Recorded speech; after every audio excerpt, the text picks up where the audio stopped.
So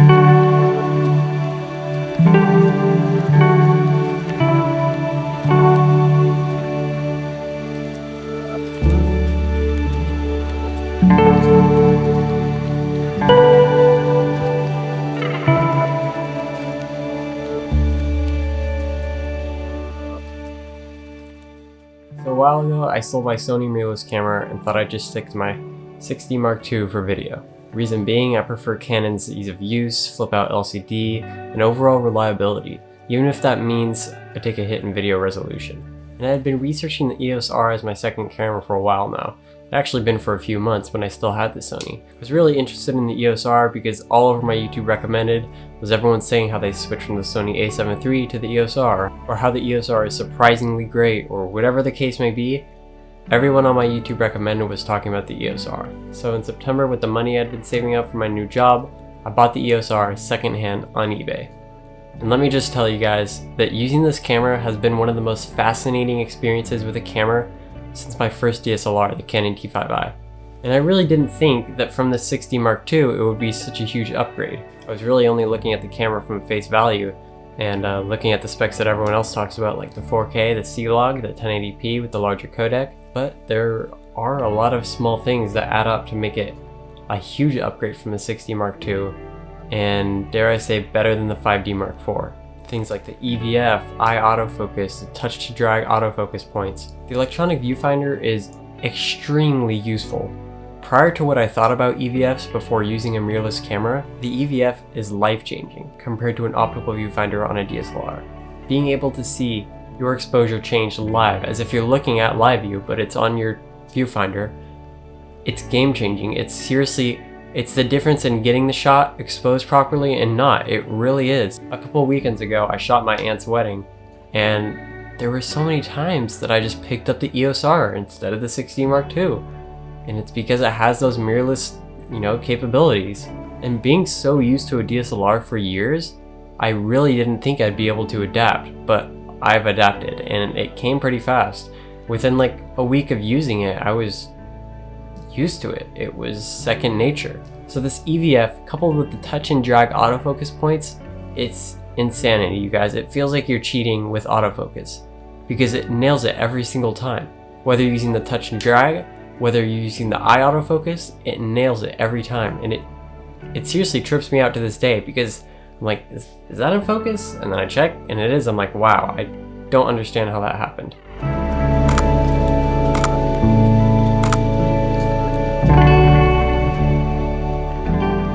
One of the reasons I love this touch to drag autofocus system is because when I got the 6D Mark II a year and a half ago, I was very excited about all the autofocus points because it was a lot to me at that time, but they're all clumped in the middle. So if I ever wanted to get something in focus that was in the bottom of the frame, which I do tend to do, I couldn't do it unless I switched to live view, and I prefer using the viewfinder.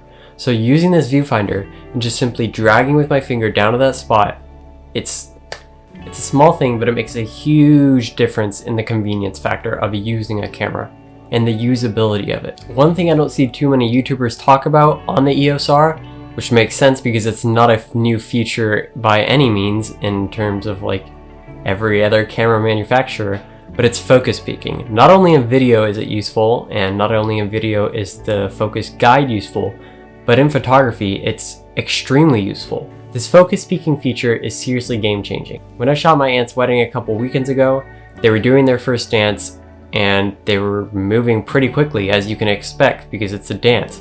I was using this 85mm by Rokinon, and it's completely manual focus, meaning you have to turn this ring until the image is in focus. And I had basically no problem putting this on the EOS R and capturing them in focus while they were dancing. And that just blew my mind. Those are some of the things that have blown me away, more so on the photography side than the videography side about this camera. One of the nicer things about the EOS R is that video has seen a noticeable bump in quality over the 6D Mark II, and really over the majority of the Canon cameras. That is excluding the cinema line. With the addition of 4K resolution, Canon C-Log, and beefier codecs all around, the video looks super clean. Here's some shots I got at night downtown.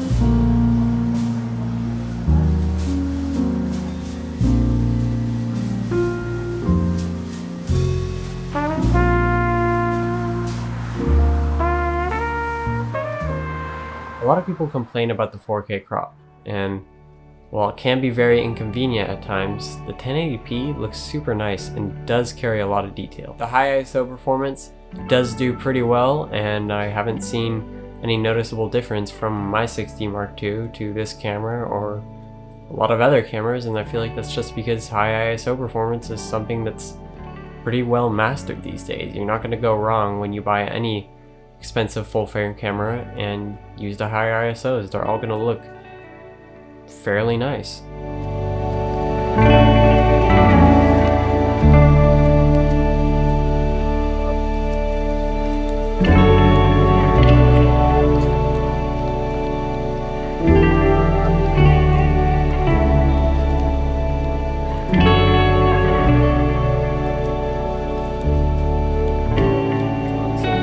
Said, using the EOS R this past month has been a dream. The camera is so easy to use and it's so enjoyable to use. It really does feel like you're cheating at times with that autofocus. Whereas when I would use my Sony for video, I would have to deal with overheating every 30 minutes, and this camera will never overheat. I would rather have a very clean looking 1080p with a camera that does not overheat versus a camera that shoots 6K and overheats every 30 minutes, thus making me lose the shot. At the end of the day, your camera is just a tool, and whatever tool works best for you, whether it's Canon, Nikon, Sony, and I feel like the Canon EOS R is my favorite camera that I've ever used.